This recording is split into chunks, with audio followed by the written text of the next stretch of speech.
dengan kekuatan militer yang hampir setara dengan Amerika. Tapi, yang lebih menakutkan dari Iran bukan cuma militer mereka. Dunia intelijen tahu, intelijen Iran adalah salah satu yang paling unggul di dunia. Bahkan, menurut berbagai sumber, Iran disebut-sebut sebagai negara dengan intelijen paling superior, melampaui banyak negara besar. Selama puluhan tahun, Iran bermain di balik bayangan. Mereka tahu semua peta kekuatan militer dunia. Mereka tahu siapa saja yang berada di belakang Israel. Mereka tahu cara menekan musuh-musuhnya tanpa harus tampil di depan panggung. Dan karena itulah, tak satu pun negara di sekitar Israel yang berani berhadapan langsung dengan Iran. Bahkan negara-negara Arab yang selama ini berkonflik dengan Iran pun berpikir berkali-kali lipat untuk terlibat dalam konfrontasi terbuka. Karena mereka tahu, berperang melawan Iran berarti menggali kubur sendiri. Amerika pun paham betul hal itu. Maka tidak heran, meskipun Amerika sering menggertak Iran dengan sanksi, ancaman, dan propaganda media, mereka tidak pernah benar-benar masuk ke medan perang terbuka melawan Iran. Kenapa? Karena mereka tahu, jika perang itu benar-benar terjadi, Iran akan merespons secepat kilat dengan kekuatan penuh. Dan ketika Iran menyerang, tidak ada satu negara pun yang bisa menghentikan mereka dengan mudah. Inilah konteks besar yang tidak dipahami oleh Israel. Dengan membabi buta menyerang Iran, mereka bukan hanya membuka gerbang neraka, tapi juga mempermalukan diri sendiri di hadapan dunia. Karena apa yang terjadi setelah itu? Iran merespons dengan kekuatan nyata. Kementerian Luar Negeri Iran dan Organisasi Energi Atom Iran mengumumkan mereka telah mempersiapkan fasilitas nuklir ketiga yang kali ini ditempatkan sangat dalam di bawah tanah, tidak bisa disentuh oleh apapun, baik rudal, satelit, ataupun mata-mata.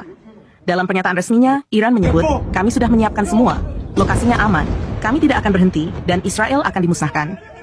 Presiden Iran dengan tenang menyatakan bahwa pengembangan senjata nuklir adalah bagian dari strategi nasional untuk hidup mandiri. Iran ingin menjadi negara pelindung bagi bangsa-bangsa yang tertindas seperti Palestina. Iran ingin perdamaian dunia tanpa ada dominasi satu kekuatan yang sewenang-wenang. Namun sayangnya, keinginan damai Iran disalahpahami sebagai ancaman oleh Israel.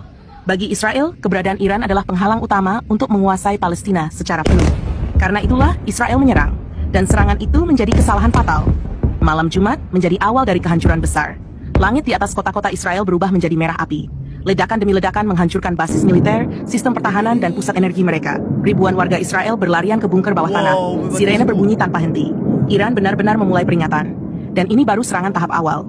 Iran menyebutnya bayi rudal, rudal-rudal terkecil mereka, yang bahkan tidak perlu dioperasikan dengan sistem kendali canggih. Padahal Iran masih menyimpan jutaan rudal tanggung, rudal ukuran sedang, rudal besar, dan rudal raksasa yang belum pernah terlihat oleh satu pun mata intelijen barat. Iran juga belum menyentuh persenjataan nuklir mereka. Bayangkan, hanya dengan rudal bayi, sistem pertahanan Iron Dome Israel yang katanya terbaik di dunia, lumpuh tak berdaya. Dan Iran menyatakan, kami belum mulai apa-apa. Jika Israel membalas 1 kali, kami balas 10 kali. Jika mereka terus melawan, kami hancurkan mereka sedikit demi sedikit. Kami tahu siapa yang berdiri di belakang mereka. Kami tahu kekuatan mereka. Tapi kami juga tahu titik lemahnya. Dan kami siap. Kini, pemerintah Israel benar-benar panik. Semua simbol Israel di seluruh dunia diperintahkan untuk dicopot. Bendera Israel tak boleh terlihat di tempat umum. Kedutaan besar Israel di berbagai negara mengaktifkan jalur darurat. Para diplomat Israel dilarang bepergian tanpa pengamanan ekstrem. Israel benar-benar tidak menduga bahwa Iran bukan sekadar ancaman, tapi bencana besar. Dan semua ini terjadi karena kebodohan paling mutlak. Israel menyerang Iran. Tanpa Amerika, Israel hanyalah debu. Negara yang tak akan mampu bertahan 1 hari pun menghadapi Iran sendirian, ucap salah satu analis militer senior AS. Kini, Israel telah menyulut perang yang tidak bisa mereka hentikan. Iran tidak akan berhenti hingga Israel lumpuh sepenuhnya. Ekonominya hancur, mata uangnya anjlok, aktivitas warga lumpuh, bahkan tanah-tanah mereka perlahan akan berubah menjadi puing-puing. Iran tidak main-main. Iran bukan Gaza. Iran bukan Lebanon. Iran adalah kekuatan super di balik layar, yang tahu betul cara menaklukkan musuh tanpa harus bicara banyak.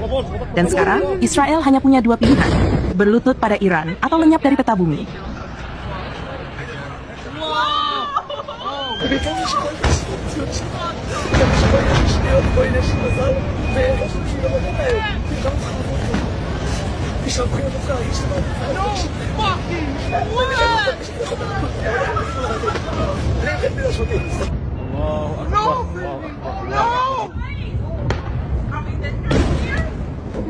We're dangerous.